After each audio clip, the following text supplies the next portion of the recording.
Konstantin Paleologos'u götürmeye gel. Aziz dostuma selam olsun. Uç bastır. Ulan Gaybet, kayılın. Kötü haber var. Bu sahte kadın meselesiyle hiçbir alakamız yok. Bunu yapan kimsin? Bunun ardında kim varsa? Sahte kadının sizin topraklarınızdan geldiğinden de haberin yok yani. Hayır Bey. Bizans bunun hesabını sorar Osman Bey. Yeter! Hakikate sağır olan sensin. Hatırımı daha da üzmenize müsaadem yoktur ben. İmparatorlar varsa daire Bizans'a savaş açar. Bizim yurdumuz olana dek durmayacağız.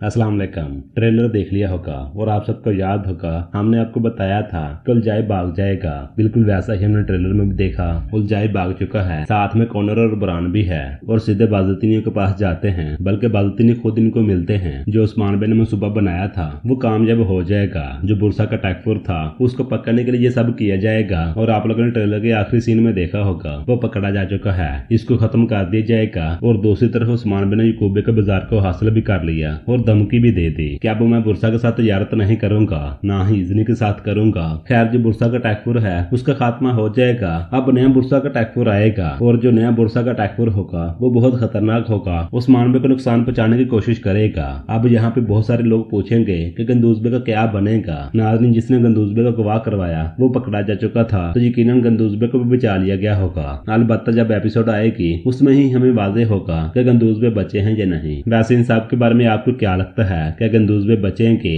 और क्या याकूब बे दोबारा उस्मान बे के खिलाफ होंगे? क्योंकि उस्मान बे ने बाजार फतह कर लिया तो क्या वो दोबारा एक्शन में आ सकते हैं? इसके बारे में आप सबकी जो भी राय हो आप लोग अपनी राय लाजमी दीजिएगा।